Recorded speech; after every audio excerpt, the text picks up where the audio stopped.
자, 이런 리스트도 문자열과 마찬가지로 리스트 관련해서 여러 가지 함수나 혹은 리스트 자체가 가지고 있는 메서드 같은 것들이 몇 가지 제공이 되고 있습니다. 여러 가지 것들이 있는데 그 중에서 우리는 기본적인 것 몇 가지만 좀 살펴보도록 할게요. 자, 첫 번째 소개되어지는 것은 리스트의 길이를 확인해 줄 수 있는 함수예요. A라는 리스트가 있다라고 했을 때, 세 개의 요소를 갖고 있다라고 했을 때 length라는 함수는 현재 A라는 리스트의 길이를 셈할 수 있다라는 것이죠. 우리 문자열의 경우도 비슷하게 동작했었죠. A라는 리스트가 공백 리스트다라고 하면 길이가 0개이다 라는 형태로 확인을 해볼 수 있습니다. 자, 이런 리스트에다가 새로운 요소를 추가하고자 한다라고 하면 그러면 어떻게 할 것이냐? 그때 사용할 수 있는 것이 리스트에서 직접 제공해주고 있는 append라는 메서드 혹은 insert라는 메서드가 있어요.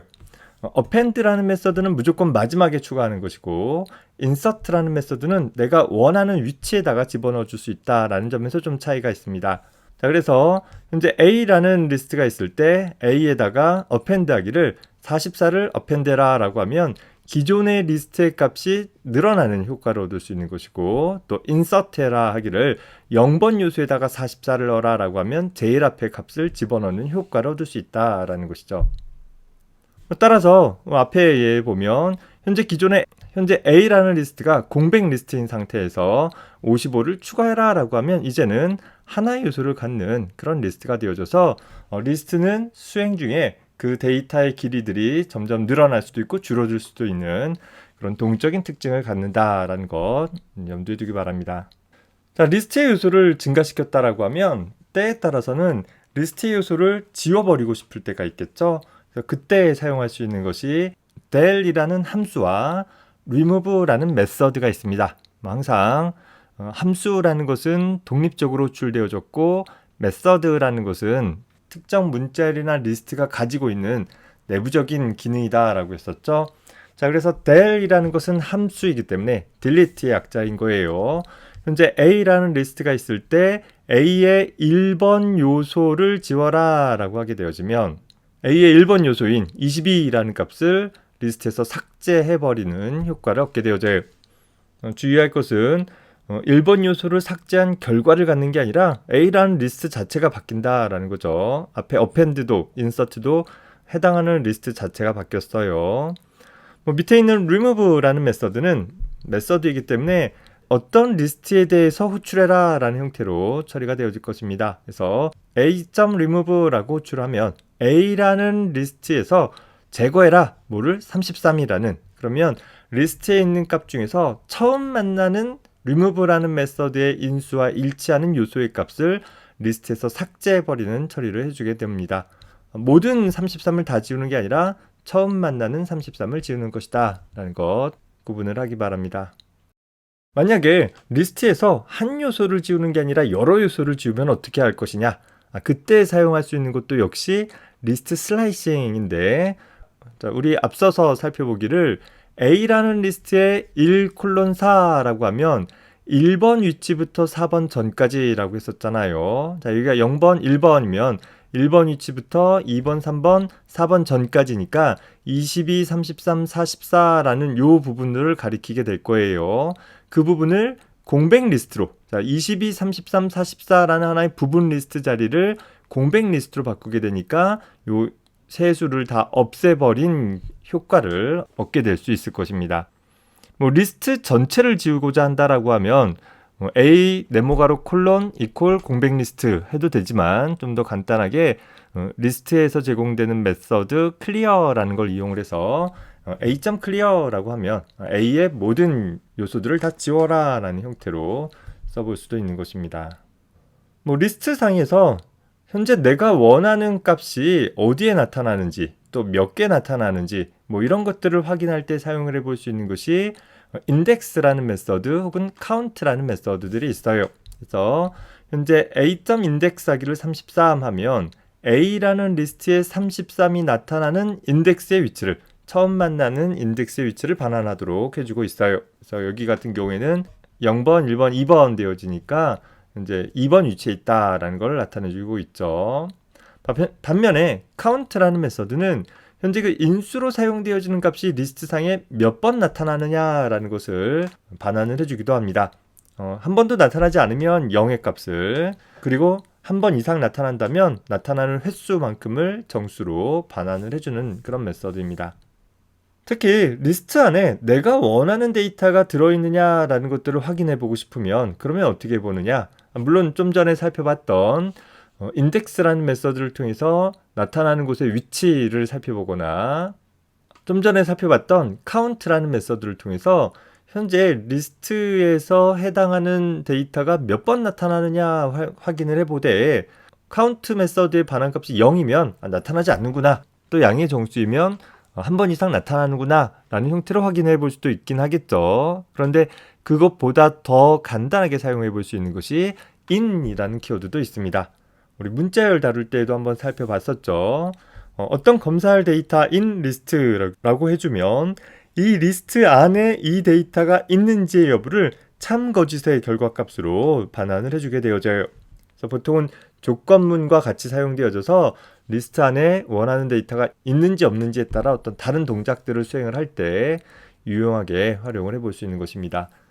나타나는 횟수를 알고 싶으면 count 메서드를, 그냥 단순히 존재 여부만 확인해 보고 싶으면 in이라는 연산을 사용을 해주는 것이 간편한 것이겠죠. 참고로 sort라는 메서드도 있는데, 이 아래쪽에 sort라는 메서드는 현재 리스트에 있는 모든 데이터의 값들을 정렬해주는, 보통 기본적으로 보면 숫자의 경우 오름차 순으로, 문자의 경우 사전식 배치 순으로 자동 정렬해주는 그런 메서드도 있다 정도 기억을 해둡시다. 그 밖에도 굉장히 많은 메서드들이 제공되고 있는데 우리가 이번 학기에 그걸 다 다룰 수는 없는 것이고, 이 정도의 내용 정도만 간단하게 쓰임새를 확인을 해두기 바랍니다. 특히 앞서서 봤던 del이라는 함수와 length라는 함수는 함수이기 때문에 독립적으로 호출되면서 어떤 리스트에 대해서 처리할 것인지를 함수의 인수로 전달하는 데 반해서 나머지 새로운 요소를 삽입한다라든가 위치값을 반환받는다라든가 특정 일치하는 요소의 개수를 셈한다라든가 하는 것들은 모두 다 메서드이기 때문에 호출 형태가 내가 그 처리를 하고자 하는 리스트에 대해서 메서드를 호출하는 형태로 구성이 되어진다라고 구분을 해둡시다. 자, 리스트를 함수와 같이 사용하는 부분에 대해서 살펴보도록 합시다. 우리 앞서서 리스트에 대한 변수는 데이터들의 그룹을 가리키는 일종의 참조값을 저장을 한다라고 했었죠.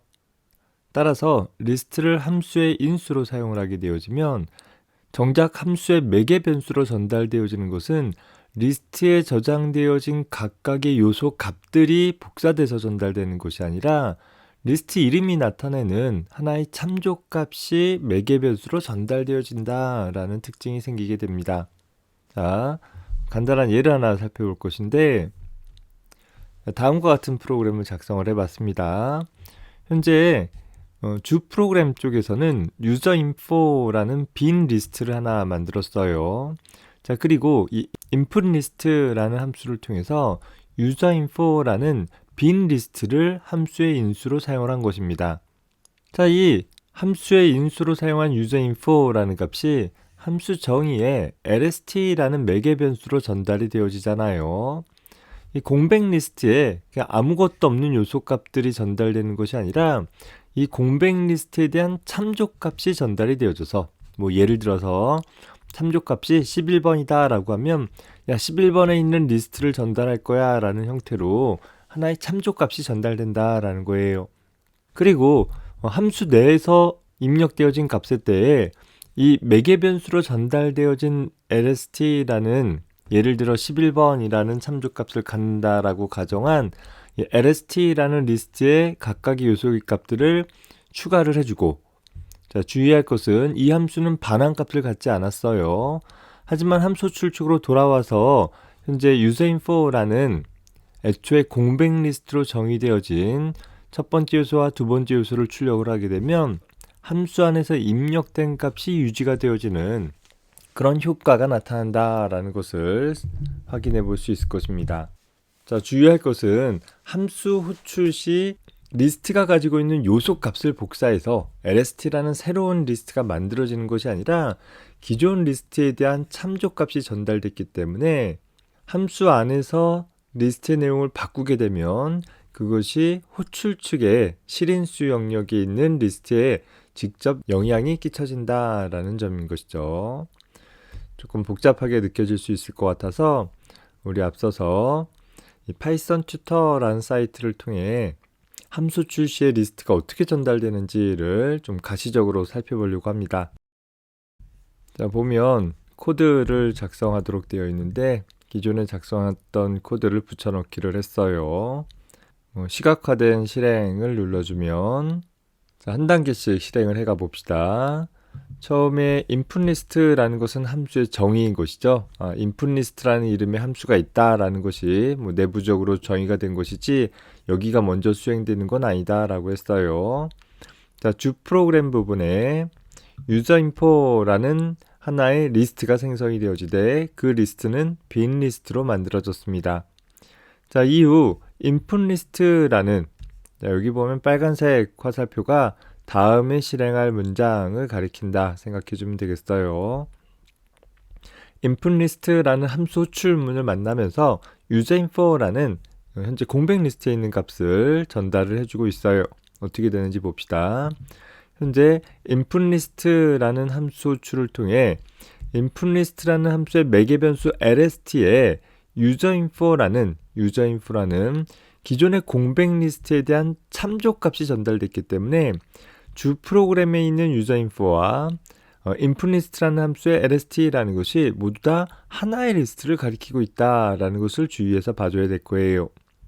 공백 리스트의 값을 복사받는 것이 아니라 공백 리스트에 대한 참조 값을 복사받았기 때문에 userInfo라는 리스트도 lst라는 리스트도 같은 영역을 가리키게 되는 것이에요. 자, 이 상황에서 우리가 이제 이름을 입력받아 볼 거예요. 자, 이름을 입력해주고, 그 다음에 번호를 입력해라 라고 해서 번호를 입력해주고, 자, 그러면 현재 inputList라는 함수 안에서 지역적으로 선언되어진 변수 name과 num에 각각 입력되어진 값이 유지가 되고 있죠. 자, 이 입력 값을 이제 무엇 할 거냐면 다섯 번째 줄에서 lst라는 즉 매개 변수로 전달받은 리스트에다가 추가하는 작업들을 수행을 해 볼 거예요. 자, 어떻게 되는지 보세요. 현재 name이라는 값을 lst가 가리키는 리스트에 추가해라 라고 하니까 이 lst가 가리키는 리스트는 여기 아까 좀 전에 봤던 공백 리스트였잖아요. 거기에 추가된 것이요. 또 num이라는 값도 추가해라 라고 하면 그 뒤에 0번 요소, 1번 요소 이렇게 추가하는 순서대로 쭉 요소들이 할당이 되어질 것입니다. 자, 그런데 이 lst가 가리키는 리스트는 inputList라는 함수 안에서 지역적으로 만들어진 리스트가 아니라 주 프로그램 쪽에 userInfo라는 리스트에 대한 참조값을 전달받은, 즉 공유하고 있는 리스트이다 보니까 현재 이 함수가 이제 마지막 문장을 수행을 하고 나서 호출축으로 복귀하게 되었을 때 여전히 userInfo가 가리키고 있는 부분은 함수 안에서 입력받은 내용들이 유지되어질 수 있다라는 것이에요. 따라서 이후 주 프로그램 쪽에서 userInfo의 0번 요소, 1번 요소를 각각 출력해라 라고 한다면 각각 이름과 번호가 정상적으로 출력되어지는 것들을 확인을 해볼 수 있게 되는 것입니다. 자, 리스트를 함수의 인수로 전달을 했을 때는 리스트에 참조값이 전달되어진다 라는 특징 좀 잘 기억을 해둘 수 있었으면 좋겠어요.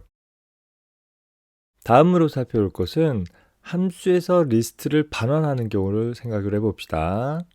자, 어떤 함수가 있는데 함수 안에서 리스트를 생성을 하고 그 생성한 리스트를 함수 호출축으로 반환한다 라고 한다면 역시 리스트에 대한 이름이 나타내는 것은 하나의 참조값이기 때문에 그 참조값이 호출축으로 전달되어진다 라는 것이에요.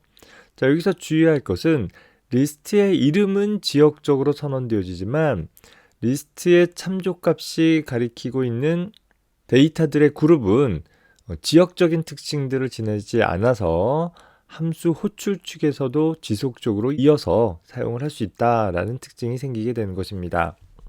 자, 예제를 봅시다. 앞서 작성한 예제를 살짝 변형을 시켰어요. 자, 앞선 예제에서는 주 프로그램 부분에서 하나의 빈 리스트를 만들어 놓고 그 리스트를 함수 출시의 인자로 전달을 해 주었죠. 자, 그런데 이번 예제에서는 주 프로그램 쪽에서는 리스트를 하나 생성하지 않았고 inputList라는 함수 안에서 지역적으로 리스트를 하나 생성을 했어요.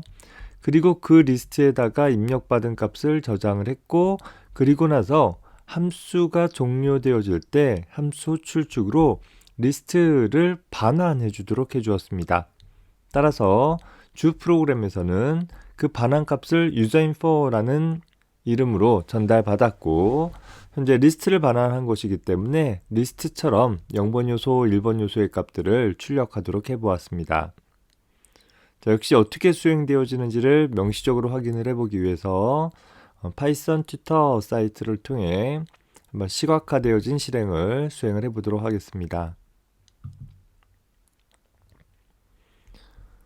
자, 처음에 함수 정의는 수행이 되어지진 않을 것이고 넘어가서 보면 13번째 줄에 보면 inputList라는 함수의 호출의 결과를 userInfo에 할당해주는 문장이 제일 처음 수행이 되겠죠. 뭔가 할당이 이루어지기 위해서는 먼저 표현식의 결과값을 가져야 되기 때문에 함수 호출문이 먼저 수행이 되어질 것입니다. 현재 inputList라는 함수는 인수 없이 호출되어지는 함수이기 때문에 그저 함수의 정의 부분으로 제어의 흐름이 넘어갈 것이고 이후 사용자가 이름을 입력하고 역시 번호를 입력해 주게 되면 그 입력받은 값을 지역적인 변수에 유지를 할 수 있게 될 것이에요. 자, 이후 5번째 줄에서 우리는 빈 리스트를 하나 새로 생성을 했고 생성된 리스트에다가 이름과 학번을 각각 추가를 했습니다.